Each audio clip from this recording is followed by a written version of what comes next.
Täällä valtioneuvoston linnassa tiedotustilaisuus on juuri äsken alkanut ja pääministeri Matti Vanhanen kuvasi tuota uutista hyvin järkyttäväksi, mutta siirretään tämä ääni nyt suoraan tuonne ministereille ja he kertovat, minkälaisiin toimiin hallitus aikoo tämän tapauksen johdosta ryhtyä. Kriisiavun uhreille, ampumavälikohtauksen kokeneille ja heidän omaisilleen. Valtio, kaupungit, seurakunnat ja järjestöt ovat käynnistäneet laajan yhteistyön. Kriisin vaikutus ulottuu useiden kuntien alueille, koska oppilaita koulussa on laajalta alueelta. Sisäministeriö suosittaa suruliputusta huomiselle päivälle, keskiviikkopäiväksi. Ensimmäisten arvioiden mukaan surmatyössä on valitettavan samanlaisia piirteitä kuin vuosi sitten Jokelassa tehtyyn surmatyöhön liittyi ja eri puolilla maailmaa viime vuosina oppilaitoksissa tapahtuneisiin surmiin. Vuosi sitten useissa kouluissa jouduttiin Jokelan tapauksen jälkeen ilkivaltaisten uhkausten uhriksi. Nyt on toivottavaa, että kouluissa ja etenkin kodeissa tapahtumaa käydään lävitse ja ennaltaehkäistään sairasta käyttäytymistä. Yhteisöllisyyden vahvistaminen on vahvin keino yhteisölle ennaltaehkäistä näitä järkyttäviä tekoja. Maamme hallitus ilmaisee syvän osanoton järkyttävän surmatyön johdosta. We have experienced a tragic day. There has been a shooting incident in a school in Kauhajoki. The number of victims is very high. It seems that it will be 9. The suspect is a student born in 1986. He has also shot himself. The incident itself, as well as putting down the ensuing fire, are now over. The identification of the victims and the caring for the wounded are going on.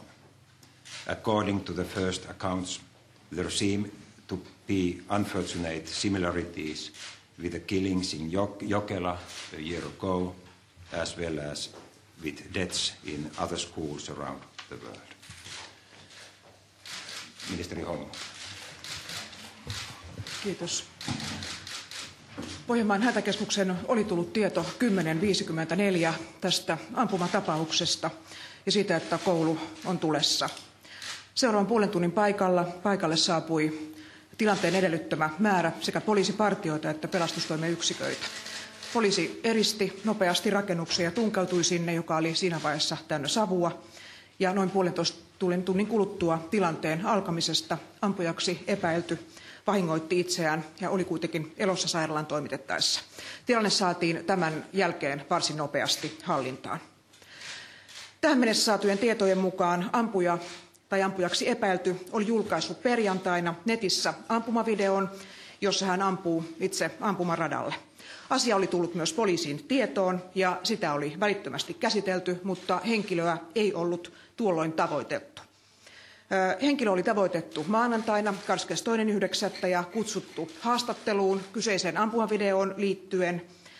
Asiaa käsitellyt rikoskomisaario oli kuitenkin käsittelyn yhteydessä todennut, että sellaisia seikkoja ei ollut löytynyt, joiden perusteella Saaren ase tai sen hallussapito olisi ollut peruutettava. Tältä osin poliisi selvittelee asiassa toimimista vielä tarkemmin. Henkilöllä oli määräaikainen aselupa 22-kaliberiseen pistooliin ja hän oli saanut sen elokuussa 2008. Se oli hänen ensimmäinen aseensa. Ministeri Risikko, jolle tämä koulu myös työyhteisönä on siviilityöstään. Arvoisat tiedotusvälineiden edustajat, syvä osanottoni sinne Pohjanmaalle. Se, että miten olemme sosiaali- ja terveysministeriössä toimineet. Seinäjoen keskussairaalan valmiuslääkärille on otettu heti tiedon saannin jälkeen yhteyttä, selvitetty se valmiustaso ja siltä on annettu tieto, että heillä pystytään suuriakin määriä hoitamaan. Myöskin HUSin lääkintäpäällikkö Hirvensalolle on otettu yhteyttä ja varmisteltu myös sitä, että tarvittaessa täältä lähtee apua. Myös SPR:n kotimaan valmiuspäällikkö on tästä asiasta ollut tietoinen ja myöskin Vantaan sosiaali- ja kriisipäivystys on aktivoitu. Eli nyt me kanavoimme ja koordinoimme sinne apua, niin terveydenhuollon apua kuin myöskin psykososiaalista tukea. Tämän lisäksi on varmistettu ja vahvistettu myös Jokelan psykososiaalisen avun valmiutta, koska tämä herättää myös nyt Jokelassa hyvin paljon tunteita. Ja tämä on hyvin vakava tilanne, mutta kaikki se apu, mitä pystymme antamaan, se annetaan. Opetusministeri Sarkomaa.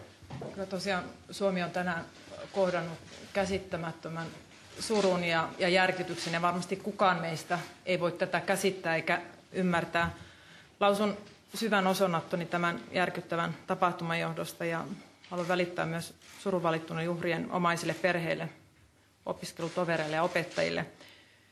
On hyvin tärkeää, että tässä surun ja murheen hetkellä tuemme toinen toisiamme ja olennaista tällä hetkellä on varmistaa se, että siellä paikan päällä ja oppilaitoksessa on tarjolla kaikki tarvittava tuki ja apu, ja tätä työtä on tehty. Heti kun kuulin tapahtuneesta, varmistin todellakin, että siellä paikan päällä on apu ja tukea, ja olemme olleet yhteydessä koulun rehtoriin, joka oli siellä paikan päällä.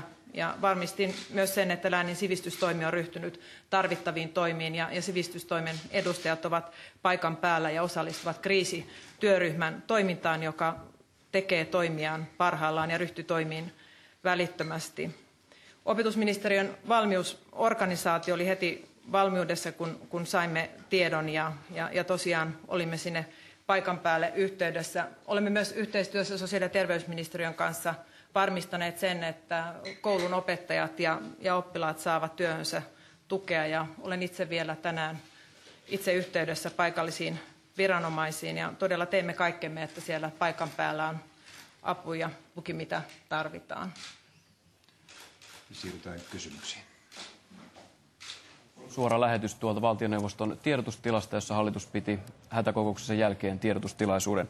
Pääministeri Matti Vanhanen kertoi, että sisäministeriö suosittaa huomiselle suruliputusta.